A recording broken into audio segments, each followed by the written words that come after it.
Brasil é um dos campeões mundiais em número de homicídios, em grande parte cometidos com armas de fogo.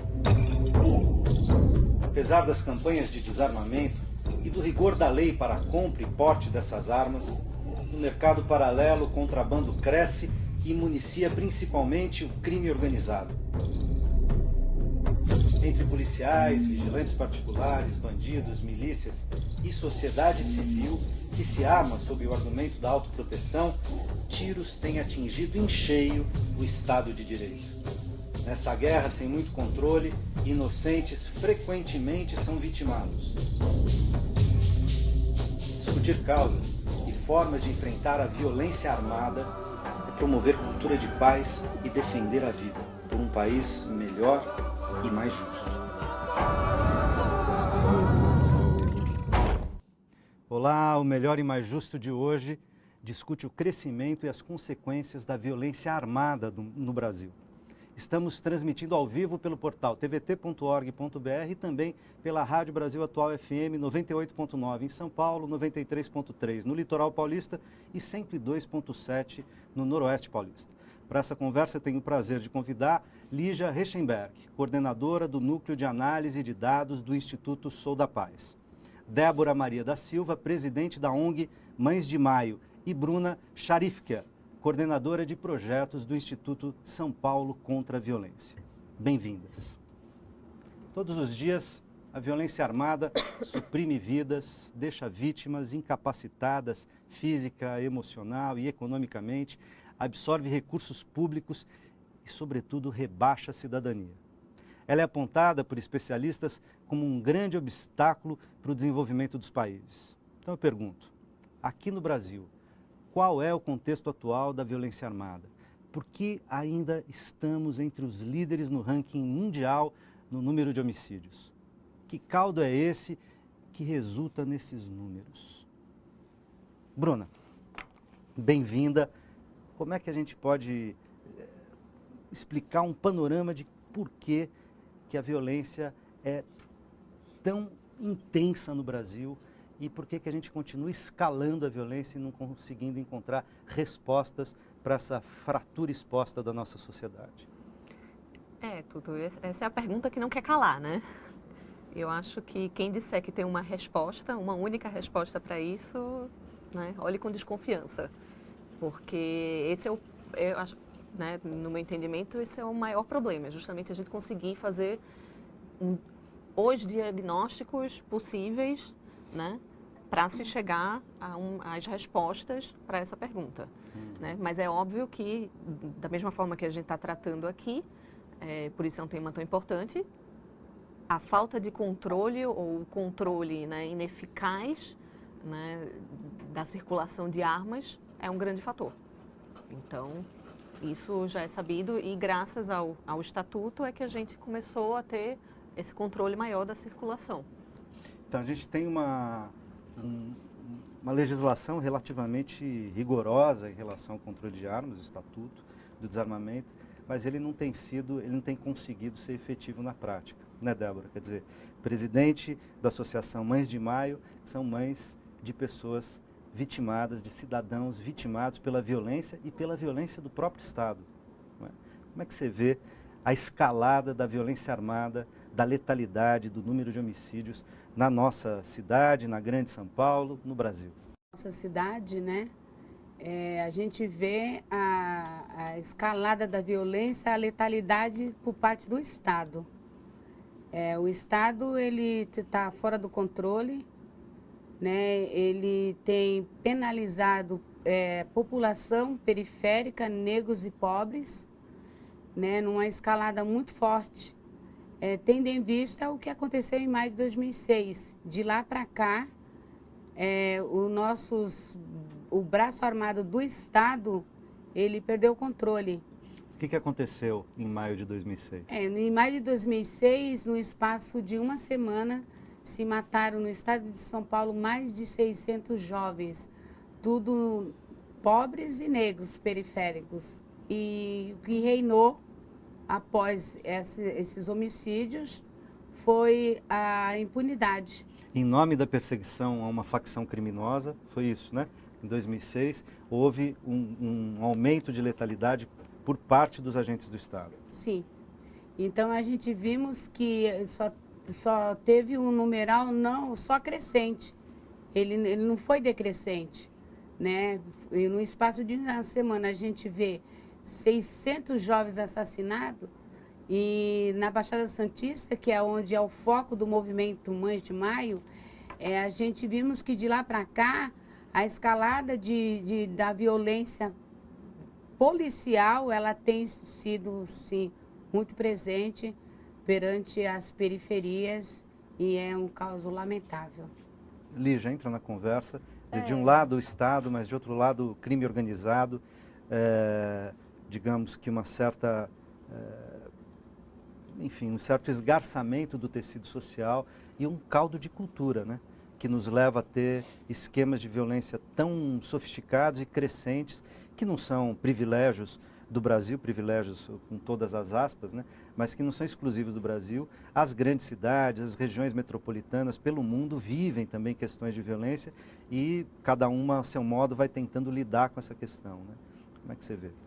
Acho que a gente precisa tomar muito cuidado, e nesse ponto eu concordo com a Bruna, em já trazer respostas definitivas aí para o problema da violência armada. É um problema muito complexo. Acho que, de um lado, a gente tem uma ponta aí de um problema muito grave, que é a violência do Estado, e a gente vê mesmo que, em alguns momentos, a letalidade policial sobe, chega a números inaceitáveis. A gente vê, de outro lado, também um aumento muito grande de homicídios cometidos por jovens também, né? Então, não é só que são as maiores vítimas, mas muitas vezes também são os maiores autores. E a gente vê, em alguns casos, isso está muito fortemente associado à criminalidade organizada, mas em muitas outras situações, não. E a nossa tendência é sempre associar todas essas mortes há um envolvimento com alguma situação criminal. Se morreu é porque estava devendo, se morreu é porque tinha algum envolvimento com tráfico, e não necessariamente, né? Aqui no Brasil, a gente vê muita gente sendo morta sem nenhum envolvimento criminal, por causas banais. Isso tem muito a ver também com uma cultura da violência. Os meninos hoje, e acho que isso não é uma exclusividade do Brasil, mas isso é muito forte, é que eles são muito criados desde pequenos para reagirem com violência, para não levar desaforo para casa. Se mexeu com a minha namorada, eu vou ter que revidar. E muitas vezes, num país onde você tem muitas armas de fogo circulando, isso acaba também fazendo com que o número de mortes aumente muito. Então, não é que são necessariamente pessoas ligadas ao crime organizado, ao tráfico de drogas, ou que tem algum envolvimento, mas porque tinha uma arma de fogo presente ali. E, aliás, você está falando de uma coisa assim, um dos segmentos sociais que é mais vitimado por violência, inclusive por violência via arma de fogo, com morte, são as mulheres, né? Por razões passionais, por razões... A gente agora mesmo, recentemente, estamos vendo um julgamento que acabou, enfim, entrando na grande mídia, causando comoção por conta de ser, talvez, na classe média, inclusive com um agente de Estado, um promotor, né? Promotor público, enfim.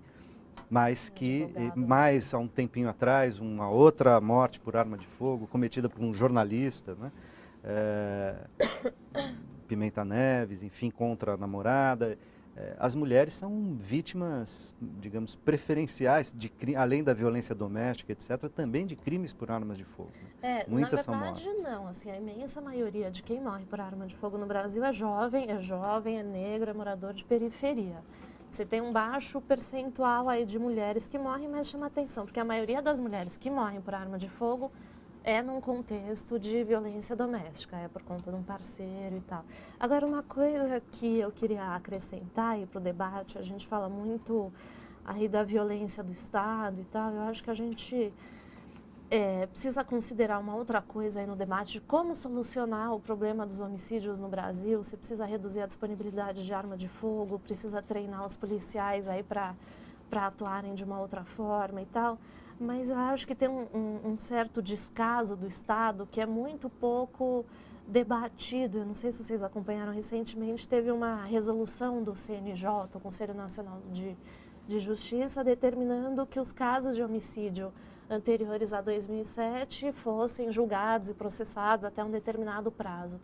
E praticamente nenhum estado brasileiro cumpriu a meta do CNJ.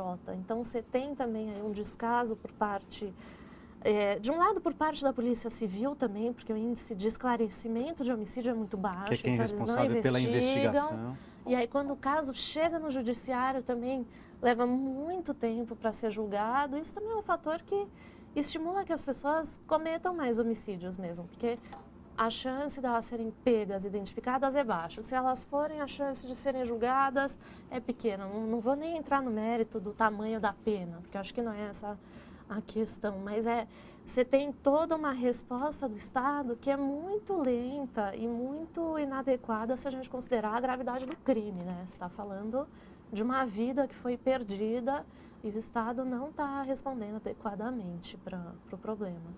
Bruna, volta para a conversa aí. O que dá para falar em termos de impacto, não apenas na desestruturação da vida de famílias que estão ligadas, né, a esses crimes, aos homicídios praticados com armas de fogo, enfim, mas quais são os custos diretos e indiretos para a sociedade como um todo? Para além das famílias, que, digamos, é o custo afetivo mais aterrador de todos, mas a sociedade inteira paga um preço muito alto. Quais são os custos do tamanho da escalada da violência que a gente vive? Não, o custo emocional para a família não é nem mensurável, né? Eu acho que Débora que pode falar, né, mais apropriadamente, né, da perda dela do filho, como isso ainda hoje para o resto da vida acompanha. E ela estava me contando também do quanto isso tem afetado as outras mães psicologicamente, que aí também é um outro problema, porque o Estado não dá esse apoio psicológico. Mas aí você tem custos isso para toda a sociedade, porque você tem custos de saúde, né? Não só para quem é vitimado, não só vítima de violência, mas às vezes de uma lesão. Ou, né, você levou um tiro hoje, você ficou internado 5 dias e depois de 5 dias é que você vem a falecer, né? Então, você tem custos, como você falou, de toda a ordem, né? Mas uma coisa que eu queria comentar, do que ele já falou, que é muito importante, é que, por um lado, esse controle, né, da letalidade policial, né, o próprio estatuto, né, que muita gente, infelizmente, acaba desconhecendo, acha que o estatuto trata só do desarmamento, né? Que o estatuto foi só o referendo, enfim, existe muito desconhecimento. Mas o estatuto é muito mais amplo, o estatuto trata justamente do controle desse fluxo de armas e das munições, né? Não vamos esquecer das munições. Então, e um grande salto que o estatuto deu foi justamente a questão da marcação da munição, que ajuda justamente no esclarecimento de casos de homicídio, né? E da própria letalidade policial. Né? E aí a questão justamente é se está sendo implementado, não está, enfim, a gente sabe, né, que no Brasil existe uma diferença aí muito grande entre a letra da lei e a prática, né? Mas isso já foi um grande avanço, né? Só que você precisa muito mais de criar justamente essa consciência, né, dentro, por exemplo, da própria polícia, né, do uso da força, seja ela por arma de fogo ou não. Né? Porque eu lembro, outro dia eu estava assistindo um vídeo de uma pesquisa de um pesquisador americano em que ele estava questionando justamente se aquelas armas, né, as armas de choque, né, a taser, né, que não são letais, né, como que estatisticamente ele veio acompanhando o uso dessas armas nos Estados Unidos e, se eu não me engano, também na Europa, e a polícia abusando, né? Tava dando choque em uma senhorinha, ou dando choque num cidadão cadeirante. Então, ou seja, o abuso, né, no uso da força não é só na arma, a arma é mais letal. Teve um brasileiro que foi morto pela polícia com arma de choque na Austrália, né? Exatamente, exatamente, perfeito, um grande exemplo. Então, ou seja, o problema é muito maior, é isso, né? A gente também, né, a gente tem que tirar essas armas de circulação, a gente tem que controlar essa circulação, né? Mas o desafio maior ainda é anterior, né? É a gente justamente lidar com essa cultura da violência. Débora, como é que lida com essa cultura? Você que foi vítima direta. É bem difícil. É bem difícil quando você é a vítima direta. A gente vê que ao longo desses 7 anos que ocorreu o crime do meu filho, a estrutura familiar a gente perde. Né? A gente vive na constância e impunidade. A gente tem a verdadeira certeza que os crimes eles não são descobertos, as autorias, porque não se tem um projeto assim que vá trazer os institutos de perícias criminais, um método deles trabalharem com mais eficiência, porque é um método que eles trabalham, é um método falido. Os policiais, eles não têm aparelhamento, é uma coisa absurda. A gente não tem uma perícia independente, que eles mais lutam, e a gente luta com eles, os peritos independentes, eles são atrelados à Secretaria de Segurança Pública, eles não têm autonomia. Então, a gente luta também para que ele seja desmembrado da Secretaria de Segurança Pública para poder eles terem êxito nas perícias, né, e não imperar a impunidade dentro dos próprios MLs. Então, a gente tem notado que a maioria dos causos são os crimes que as próprias perícias fazem um rascunho, joga lá e as investigações elas não têm desdobramento.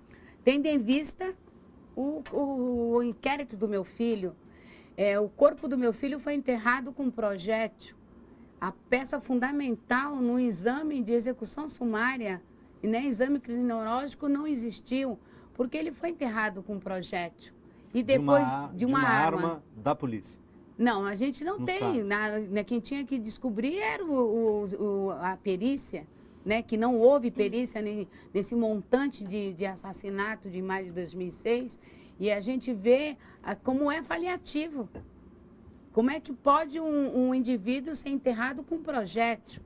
E a insistência da mãe, no meu caso, insistindo que deveria se retirar aquele projeto do corpo do meu filho, e a gente vê uma maquiação em cima de um clamor, de uma família, de um movimento de mães, que depois de 6 anos, eles atenderam o nosso pedido e foi exumado o corpo do meu filho. Nós vamos continuar conversando sobre isso. Eu tenho que fazer um rápido intervalo e a gente já volta.